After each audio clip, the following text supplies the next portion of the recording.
दोस्तों, याजूज माजूज का नाम तो आप लोगों ने सुना ही होगा, क्योंकि आबादी के हिसाब से हमारी दुनिया के दूसरे सबसे बड़े रिलीजन यानी कि इस्लाम में इसको एक कयामत की निशानी के तौर पर जाना जाता है। और ये माना जाता है कि जब हमारी ये दुनिया खत्म होगी, यानी जब कयामत आएगी, तो उससे पहले हमारी दुनिया में जो 10 बड़ी निशानियां जाहिर होंगी, उनमें से एक निशानी याजूज माजूज का निकलना भी होगा।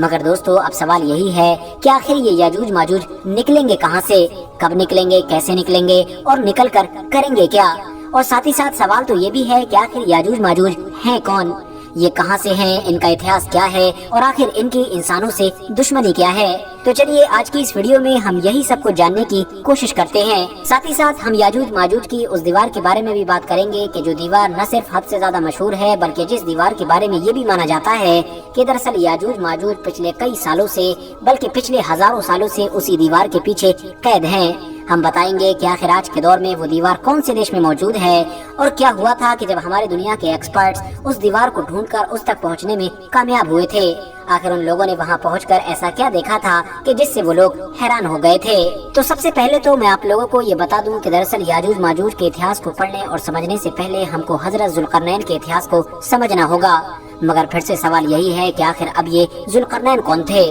दरअसल दोस्तों, हुआ ये था कि जब आखिरी पैगंबर यानी कि हजरत मोहम्मद सल्लल्लाहु अलैहि वसल्लम ने अपनी नबुव्वत का ऐलान किया था, यानी लोगों के सामने ये दावा किया था कि मैं अल्लाह का नबी हूँ, तो वहाँ पर मौजूद उस दौर के जो कुछ बड़े बड़े यहूदी आलिम थे, वो दरअसल पैगंबर हजरत मोहम्मद सल्लल्लाहु अलैहि वसल्लम के पास पहुँचे और उनके सामने 3 सवाल रखे और उनसे ये कहा कि अगर आपने इन तीनों सवालों के जवाब दे दिए तो हम मान जाएंगे कि आप अल्लाह के सच्चे नबी हैं, क्योंकि ये तीनों ऐसे सवाल हैं कि जिनका जवाब एक नबी के अलावा कोई भी नहीं दे सकता है। दोस्तों, उन बड़े यहूदी आलिमों की तरफ से जो 3 अहम सवाल पूछे गए थे, उनमें से एक सवाल हजरत जुल्करनैन से रिलेटेड भी था।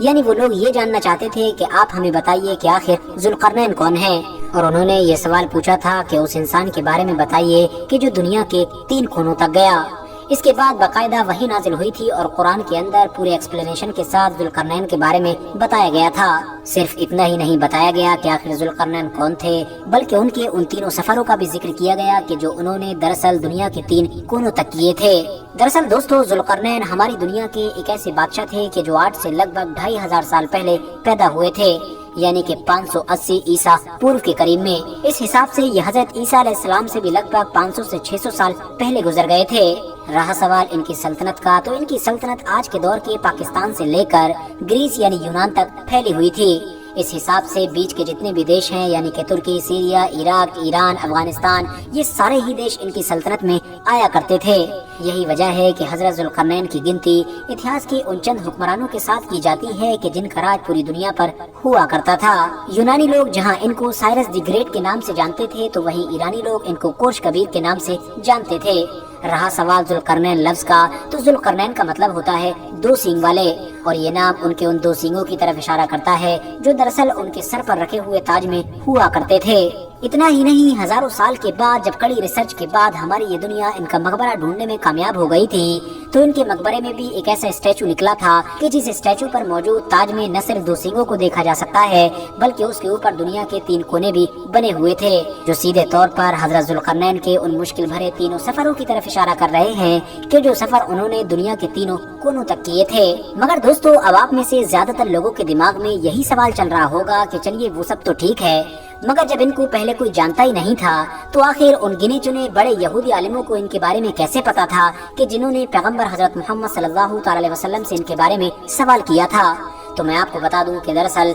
हजरत जुल्करनैन का यहूदियों के इतिहास के साथ भी एक गहरा रिश्ता है। वो इसलिए क्योंकि दोस्तों 586 ईसा पूर्व में, यानी हजरत ईसा अलैहिस्सलाम से 586 साल पहले हमारी इस दुनिया में बाबुल नाम की सल्तनत हद से ज्यादा ताकतवर हुआ करती थी, बल्कि ये कहिए वो उस दौर की सुपर पावर थी। और उसका जो बादशाह था कि जिसका नाम बख्त-नसर हुआ करता था, वो हद से ज्यादा जालिम इंसान था। उसने उस दौर के यरूशलेम शहर पर न सिर्फ हमला किया, बल्कि वहाँ पर बेइंतहा लूट मार भी की। वहाँ पर मौजूद हजारों की तादाद में यहूदियों को कत्ल किया और बाकी बचे हुए सभी जिंदा यहूदियों को कैदी बनाकर वो अपने साथ बाबुल ले गया। اتنا ہی نہیں، جاتے جاتے یہودیوں کا وہاں پر موجود جو فرسٹ ٹیمپل تھا یعنی کہ ہیکل سلیمانی، جس کو یہودی سب سے زیادہ پوتر یعنی مقدس مانا کرتے تھے، اس کو بھی اس نے پوری طرح سے تباہ کر دیا۔ فی الحال دوستو دھیرے دھیرے وقت گزرتا گیا اور وقت کے ساتھ دنیا میں بدلاؤ بھی آتے رہے۔ اگلے 50 سالوں کے اندر ہی حضرت ذوالقرنین دنیا کی ایک نئی طاقت بن کر ابھر چکے تھے۔ انہوں نے 539 عیسیٰ پورو میں یعنی حضرت عیسیٰ علیہ السلام سے 539 سال پہلے بابل پر حملہ کر کے اس کو بڑی آسانی کے ساتھ فتح کر لیا۔ اب ظاہر ہے دوستو حضرت ذوالقرنین حد سے زیادہ رحم دل اور انصاف پسند انسان تھے۔ وہ جہاں پر بھی جاتے تھے لوگ ان کے سوبھاؤ کو دیکھ کر ہی ان پر فدا ہو جاتے تھے اور ان کی فوج میں ہی شامل ہو جاتے تھے۔ لہذا اب جب انہوں نے بابل کو فتح کیا تو بابل کے لوگ بھی انہی کے ساتھ ہو گئے تھے، اور وہاں پر موجود جو یہودی تھے کہ جن کو کچھ سال پہلے ہی یروشلم سے غلام بنا کر بابل میں لایا گیا تھا، ان کے ساتھ بھی حضرت ذوالقرنین نے بہت اچھا سلوک کیا، ان کو ان کے سارے حق واپس دیے، اور ساتھ ہی ساتھ ان کا جو شہر تھا جو پوری طرح سے اجڑ چکا تھا اس کو دوبارہ بسانے میں بھی ان کی مدد کی۔ باقاعدہ ان کو بابل سے یروشلم پہنچایا اور ان کے اس ہیکل سلیمانی کو بھی دوبارہ تعمیر کروایا کہ جس کو بابل کے بادشاہ بخت نصر نے پوری طرح سے تباہ کر دیا تھا۔ اور یہی وہ ساری چیزیں ہیں کہ جن کی وجہ سے حضرت ذوالقرنین کے یہودی قوم سے نہ ہونے کے باوجود بھی ان کو آج تک یہودی قوم میں ایک ہیرو کے طور پر یاد کیا جاتا ہے، اور ان کا نام بھی بڑے ہی عزت و احترام کے ساتھ لیا جاتا ہے۔ اور اسی وجہ سے ہی اس دور کے بڑے یہودی عالموں نے حضرت محمد صلی اللہ تعالی علیہ وسلم سے حضرت ذوالقرنین سے ریلیٹڈ سوال بھی کیا تھا، کیونکہ ان کو پتا تھا کہ حضرت ذوالقرنین کے بارے میں اس دور میں دنیا کا کوئی بھی عام انسان نہیں جانا کرتا تھا سوائے خدا اور چند بڑے یہودی عالموں کے۔ فی الحال دوستو اب یہ جان لینا بھی ضروری ہے کہ آخر حضرت ذوالقرنین کی اپنے تینوں سفروں کے دوران یاجوج ماجوج سے ملاقات کب اور کیسے ہوئی تھی۔ تو آپ کو بتا دیں کہ قرآن میں حضرت ذوالقرنین کے ایک سفر سے ریلیٹڈ یہ لکھا ہوا ہے کہ وہ ایک راستے پر ہولیا یعنی کہ ایک سفر پر نکلا، یہاں تک کہ وہ سورج کے ڈوبنے کی جگہ تک پہنچ گیا اور اسے ایک کیچڑ نما چشمے میں غروب ہوتا ہوا پایا اور اس کے پاس ایک قوم کو بھی پایا۔ اللہ نے کہا کہ اے ذوالقرنین یا تم ان کو سزا دو یا ان کے لیے کوئی بہتر روش اختیار کرو۔ یعنی دوستو قرآن کی اس آیت کے ذریعے سے یہ بتانے کی کوشش کی گئی ہے کہ حضرت ذوالقرنین نے اپنے 3 سفروں میں سے ایک سفر ویسٹ کی سائڈ میں کیا تھا، اور وہ بڑھتے بڑھتے اتنی آگے پہنچ گئے تھے کہ ان کو ایک پانی کا چشمہ ملا تھا، اور وہیں پر ہی انہوں نے سورج کو غروب ہوتا ہوا پایا تھا۔ اتنا ہی نہیں، وہاں پر ان کی ایک قوم سے بھی ملاقات ہوئی تھی جس قوم نے ان سے یاجوج ماجوج کے بارے میں شکایت کی تھی۔ دراصل یاجوج ماجوج اس علاقے میں رہنے والی ایک ایسی قوم تھی کہ جو حد سے زیادہ ظالم اور خطرناک تھی۔ آس پاس کے علاقوں پر حملے کرنا ان کے لیے عام بات تھی، یا آس پاس کے قبیلوں پر حملے کر کے ان کے آدمیوں کو پوری طرح سے تباہ و برباد کر دیا کرتے تھے، پورے قبیلوں کو لوٹ لیا کرتے تھے، ان کے باقی بچے ہوئے بچوں عورتوں کو غلام بنا لیا کرتے تھے، اور اس کے علاوہ بھی نہ جانے کیا کیا کیا کرتے تھے۔ اتنا ہی نہیں، آگے قرآن میں ان کی لوکیشن کے بارے میں بھی بتایا گیا ہے۔ قرآن کے مطابق یاجوج ماجوج نام کی یہ خطرناک قوم 2 ایسے پہاڑوں کی اونچائیوں پر رہا کرتی تھی کہ جہاں تک پہنچنے کے لیے صرف اور صرف ایک ہی راستہ موجود تھا۔ اسی لیے آس پاس میں رہنے والے وہ عام لوگ کہ جو یاجوج ماجوج کے ظلم و ستم سے حد سے زیادہ پریشان رہا کرتے تھے، انہوں نے نہ صرف حضرت ذوالقرنین سے ان کی شکایت کی تھی بلکہ ساتھ ہی ساتھ ان سے یہ ریکویسٹ کی کہ اگر ہم لوگ بہت سارا مال و دولت اکٹھا کر کے آپ کو دے دیں تو کیا آپ ہمارے اور ان کے بیچ میں ایک حد سے زیادہ مضبوط اور طاقتور دیوار بنا سکتے ہیں کہ جس کے ذریعے سے ہم ان کو ہمیشہ ہمیشہ کے لیے روک سکیں۔ اس پر حضرت ذوالقرنین نے جواب دیا کہ اللہ کا دیا ہوا میرے پاس بہت سارا مال و دولت ہے، بس تم میری فزیکل مدد کرو یعنی کہ جسمانی طور پر۔ بس پھر کیا تھا کہ حضرت ذوالقرنین کے ساتھ مل کر ان سبھی عام لوگوں نے اور حضرت ذوالقرنین کی فوج نے وہ دیوار بنانا شروع کر دی۔ یہ دیوار دراصل لوہے اور تانبے کو پگھلا کر بنائی گئی تھی، اور یہ ایک ایسی دیوار تھی کہ جو کبھی بھی نہیں ٹوٹ سکتی تھی۔ تب سے لے کر آج تک لگاتار یاجوج ماجوج اسی دیوار کے پیچھے قید ہیں، اور تب تک رہیں گے کہ جب تک یہ دیوار ٹوٹ نہیں جاتی، اور یقینی طور پر یہ دیوار ایک نہ ایک دن ٹوٹنا بھی ضرور ہے۔ وہ اس لیے کیونکہ یہ پوری کی پوری خوخار اور ظالم قوم ہر دن اس دیوار کی بنیادوں کو کھودنے کی کوشش کرتی ہے،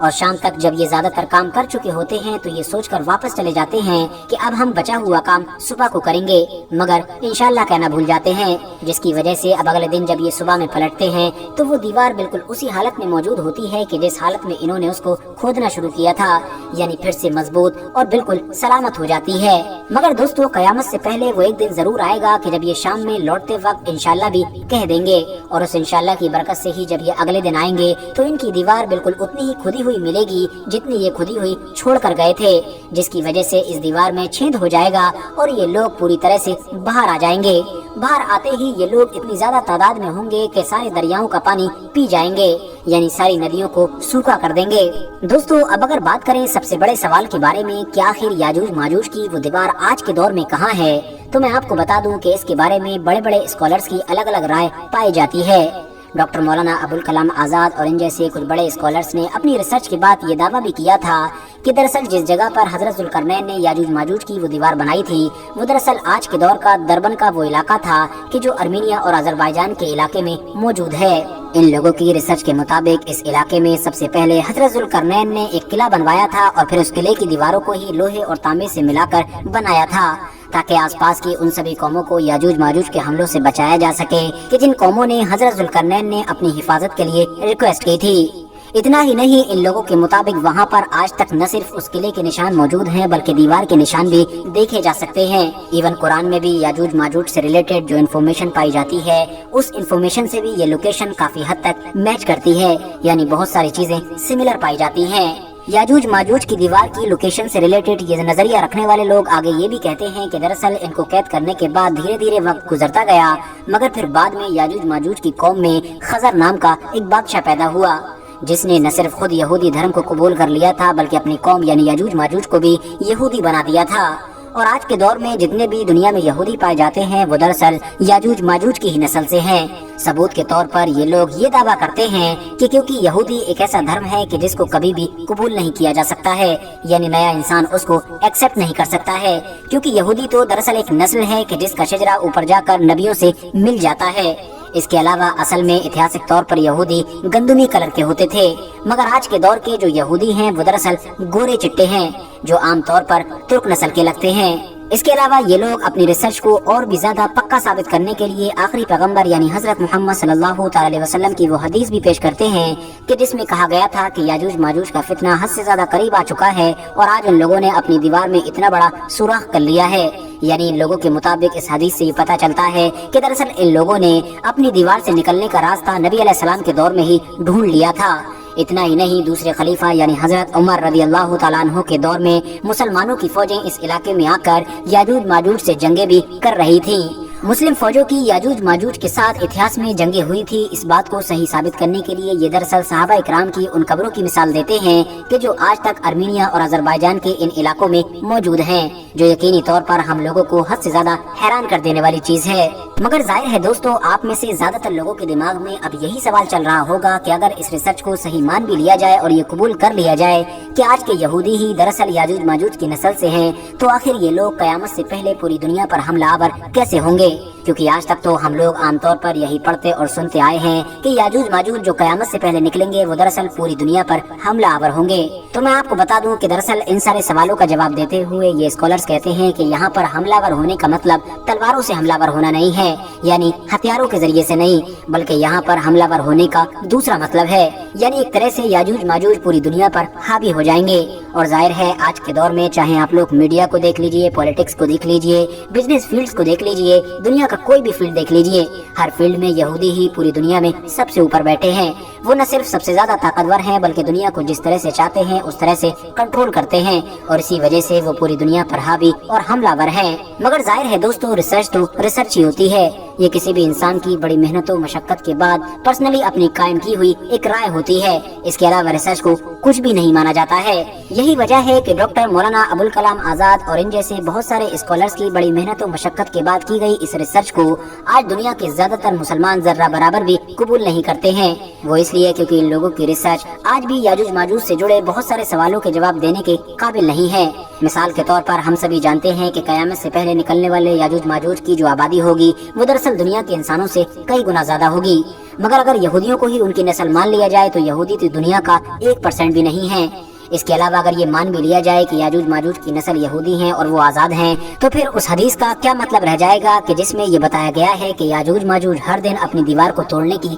कोशिश करते हैं। इसके अलावा याजूज माजूज की दीवार से रिलेटेड आर्मेनिया और अजरबैजान के इलाके की जो लोकेशन ये लोग बताते हैं वो दरअसल दो पहाड़ों के बीच में होने वाली बात को भी जस्टिफाई नहीं करती है। यानी वो किले की लोकेशन दो पहाड़ों के बीच में नहीं है और जाहिर है वो दीवार दो पहाड़ों के बीच में ही बनाई गई थी। फिलहाल दोस्तों, अब अगर बात करें याजूज माजूज की दीवार की लोकेशन से रिलेटेड दूसरी थ्योरी के बारे में, तो आपको बता दें कि हमारी दुनिया में अब एक ऐसी रिसर्च टीम भी मौजूद है कि जिसने न सिर्फ ये दावा किया है कि वो याजूज माजूज की दीवार को ढूंढ चुकी है, बल्कि वो ये भी कहती है कि वो वहाँ जाकर बाकायदा उस दीवार को अपनी आंखों से देख भी चुकी है। इस रिसर्च टीम के मुताबिक इन लोगों ने सबसे पहले कुरान, हदीस और ऐतिहासिक किताबों में जितनी भी इंफॉर्मेशन मौजूद है याजूज माजूज से रिलेटेड उस सब को इकट्ठा किया और फिर उसके बाद इस सारी इंफॉर्मेशन की मदद से उस दौर के हिसाब से दुनिया का एक नक्शा तैयार किया और उसके बाद ये लोग याजूज माजूज की दीवार को ढूंढने के लिए निकल पड़े। इन लोगों के मुताबिक ये दीवार आज के दौर में किर्गिस्तान नाम के उस देश में मौजूद है जो किसी दौर में सोवियत संघ का हिस्सा हुआ करता था,